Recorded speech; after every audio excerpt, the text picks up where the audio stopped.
안녕하십니까. 한반도 미래연구원 부원장 윤창윤입니다.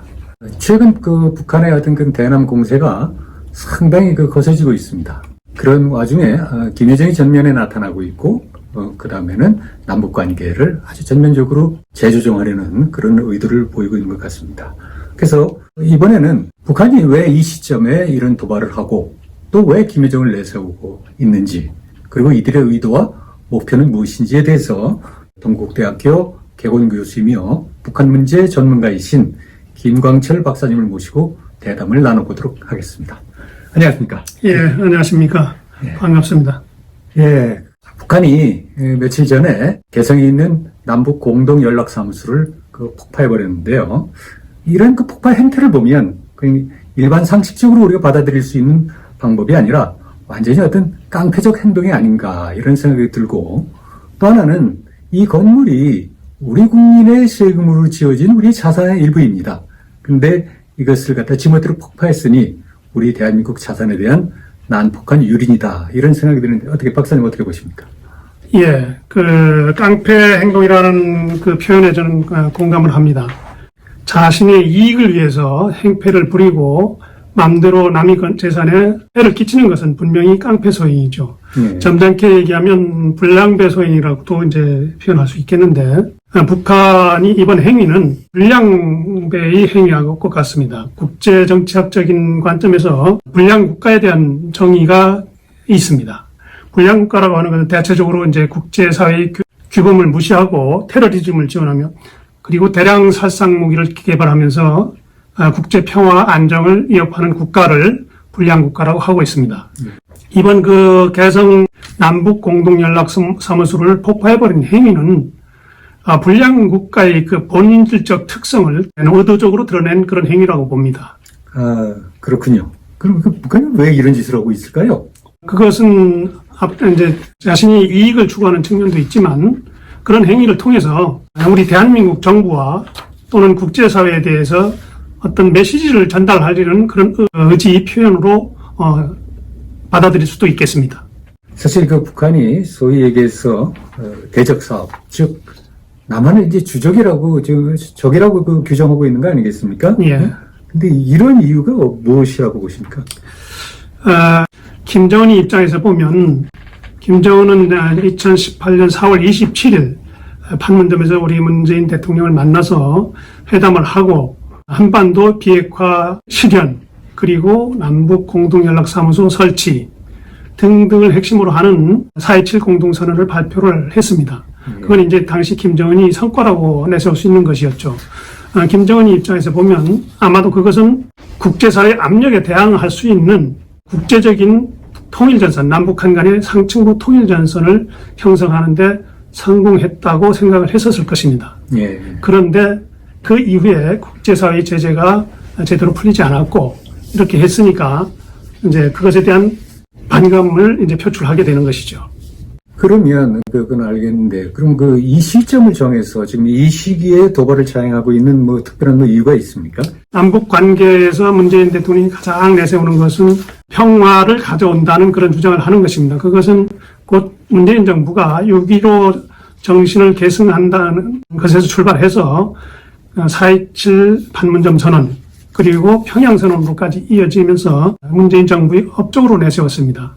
그러니까 문재인 정부의 입장에서는 업적이지만, 김정은이 입장에서 보면 최근의 상황이 자신이 업적으로 생각할 수 있는 상황으로 전개되는 것이 아니라 한미 또는 국제사회에 대한 통일전선이 무력화되고 있는 상황으로 전개되고 있다, 이렇게 보고 있는 것입니다. 그래서 문재인 정부를 향해서 강력한 메시지를 보내려고 하면 타격을 줘야 된다고 생각을 하는데, 그 가장 적절한 시점이 6.15 전후가 아닌가 이런 판단을 해서 6.15 선언 그 시기에 이런 도발을 감행하게 되는 것이라고 생각을 합니다.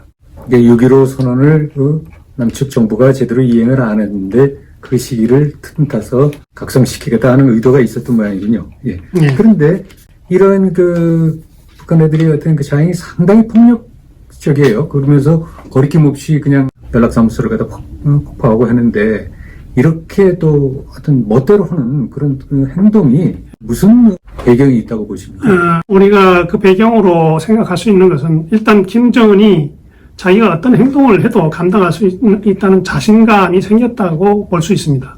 그 자신감의 배경은 뭐냐면 북한이 그동안의 남북관계라든가 대미관계를 통해서 상황을 안정적으로 유지하는 가운데 핵무력 완성을 할 수 있는 그런 시간을 벌었던 것입니다. 지금 단계에서는 자신이 핵무력을 완성했다고 판단을 했기 때문에 지금은 자기가 어떤 도발을 해도 설령 군사적으로 도발을 한다 하더라도 한국이나 미국이 군사적 응징을 해올 엄두를 못 내게 자신이 억지력을 갖고 있다, 이런 판단을 하고 있다고 봅니다. 그게 곧 이제 북한의 핵무력 완성이죠.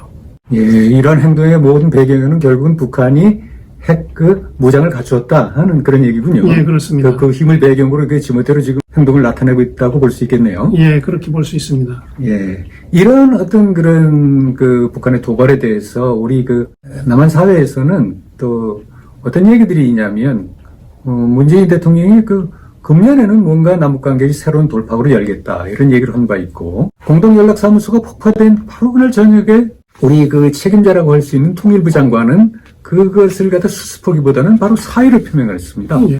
그리고 또 그 후임자로 물색되는 사람들이 북한에 대해서 보다 동정적인 사람들, 뭐 예를 들자면 전 비서실장 임종석 씨라든가 이인영 씨라든가 전 원내대표죠. 이런 사람들이 오르내리고 있는데, 그런 얘기를 들으면서 이게 서로 남북이 교감을 해가면서 이런 행위를 쇼를 보이는 거 아니냐, 이런 얘기도 있습니다. 근데 어떻게 보시는지요? 굉장히 불행한 과정인데 제가 볼 때는 그 가능성은 그렇게 크지 않다고 봅니다. 예. 그 가능성이 크지 않다고 보는 이유는 우선 대적 사업을 한다고 공개선을 하면서 공격을 하고 있는 상황에서 문재인 대통령이 주장했던 연내 돌파구를 마련하겠다 하는 그런 의지 표현과 상충됩니다. 결과적으로.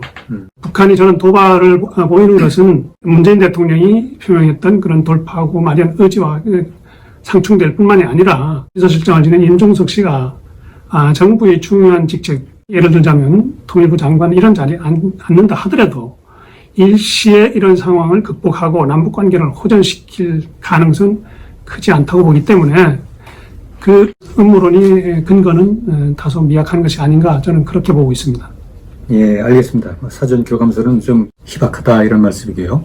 그럼요, 지금 사실 김여정이가 지난 2018년 그 초에 예. 그 우리 청와대를 방문하면서 사실 남북 평화의 메신저 역할을 하지 않았습니까? 그랬죠. 예. 그런데 이번 그 대남 공세에 아주 김여정이 아주 전면에 나섰는데, 그 김여정이 전면에 나선 그 이유가 무엇일까요? 그 얘기는 다른 방식으로 질문한다면 왜 김정은이가 나서지 않았는가 하는 질문일 수 있겠는데, 사실 김정은이가 나서서 대적 관계를 선언을 한다고 하면 향후에 그 김정은이 운신이 폭이 좁아질 수 있는 그런 가능성을 고려해서 자신이 직접 나서는 것보다는 그래도 자기가 힘을 실어주면 영향력을 행사할 수 있는 김여정이를 내세웠지 않았을까 하는 게 제 생각입니다. 예. 그 뭐 지금까지 어떤 그 북한이 얘기하는 언동으로 볼 때는 이제 시작이라고 얘기를 하고 있거든요. 예, 예. 그리고 지금의 도발은 어찌 보면 휴전선 이북, 즉 북한에 관한 영토 내에서 지금 진행이 되고 있는데, 이 도발이 여기서 끝날 것 같지는 않은데 어떻게 보시는지요? 예. 예, 저도 그 의견에 동감합니다. 지금의 일련의 그 과정이나 나타나는 현상으로 보면 앞으로 추가 도발이 계속될 것이라고 가정하는 것이 합리적인 판단이라고 봅니다. 그런 면에서 보면 우리가 앞으로 일어날 도발에 대해서 여러 가지 가상 시나리오를 예상을 하고 그 각각의 경우에 대한 대비책을 세우는 것이 현 시점에서 우리가 관심을 가져야 할 부분이라고 생각을 합니다. 예를 들자면 어떤 형태로 도발이 나타날 것인가를 구체적으로 예상하기는 어렵지만은 NLL을 무력화시키기 위한 그런 작전이라든가 아니면 우리 해상에서의 우리 군함에 대한 은밀한 공격 또는 어선 납치 유인 이런 공격, 공해상으로의 미사일 발사를 가장해서 우리 남한 쪽에 미사일을 떨어뜨리는 그런 가능성, 또 우리 기간 산업시설, 예를 들자면 원자력 발전소라든가 아니면 주요 통신시설에 대한 파괴, 테러 이런 가능성 등등에 대해서도 각각의 경우를 예상을 해서 대비책을 강구를 해야 될 시점이라고 생각을 합니다. 예, 여러 가지 뭐 도발에 예상되는 행태가 나타나고 있는데 참 다방면에서 우리가 대비를 해 나가야 될 것 같은데요. 근데 우리는 어떻게 대응을 해야 될까요? 근본적으로 오늘의 사태가 발생한 것은 앞서도 얘기했지만 북한이 핵무력을 완성한 자신감에서 나온 것이라고 볼 수 있습니다. 그렇기 때문에 결국은 우리가 장기적으로 볼 때는 북한의 핵무력을 무력화시킬 수 있는 방법을 찾지 않으면 앞으로도 계속해서 이런 군사적 위협을 감내해야 되는 그런 상황을 맞을 수 있다는 점에서 우리는 북한이 핵무력을 무력화할 수 있는 그런 방안을 찾아야 된다고 생각합니다.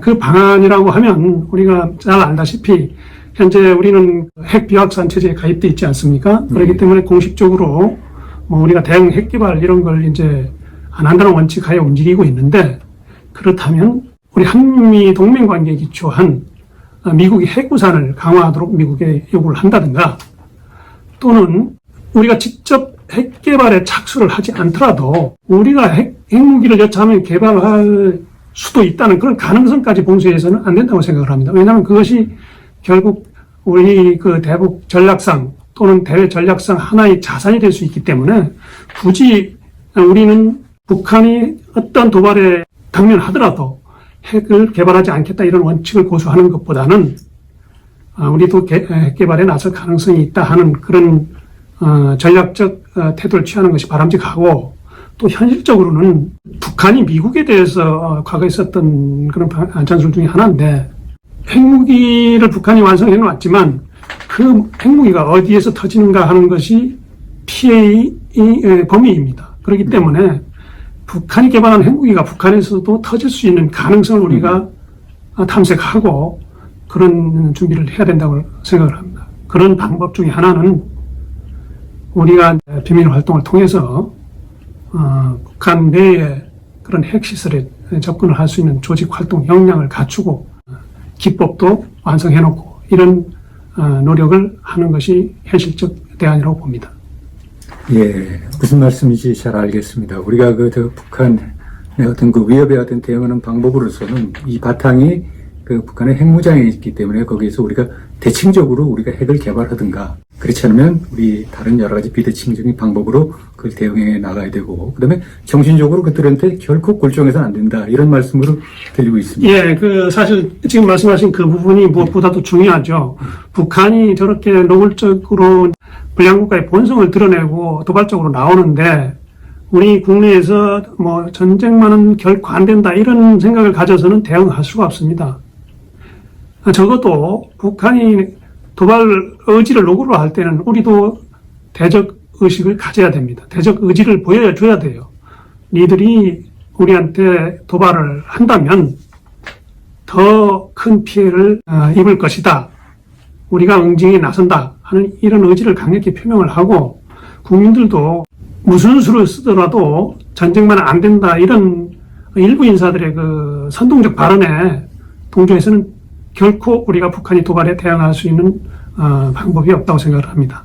예, 그러니까 저런 불량국가, 깡패국가한테는 힘으로 물리기 전에 시작하면 한도 없이 물러서게 된다, 이런 그 말씀이네요. 그렇죠. 예. 예. 그런데 뭐 지금 사실 우리 그 정부 내에서는 특사 파견을 제안했다가 또 앉아서 한번 또 이런 지하에 거절당하는 그런 모욕을 당했고, 그다음에 한미 워킹 그룹을 뭐 해체하느니 뭐니 이런 얘기들이 자꾸 나오고, 그다음에 더 퍼져야 된다 하는 얘기가 나오고 있어서 참 답답합니다. 이런 것들은 바로 북한 정권의 속성, 그다음에 공산주의에 대한 그들의 협상 전술이나 이런 거에 대한 이해 부족에 대해서 나오는 것이 아닌가, 이런 생각이 맞습니다. 예. 들고 있습니다. 그래서 오늘은 여기까지 마치고 예. 다음번에는 한번 북한 정권의 실체나 뭐 어떤 대남 전략에 대해서 얘기 나눌 수 있는 기회를 만들어 보도록 하겠습니다. 박사님 오늘 수고하셨습니다. 예, 수고하셨습니다.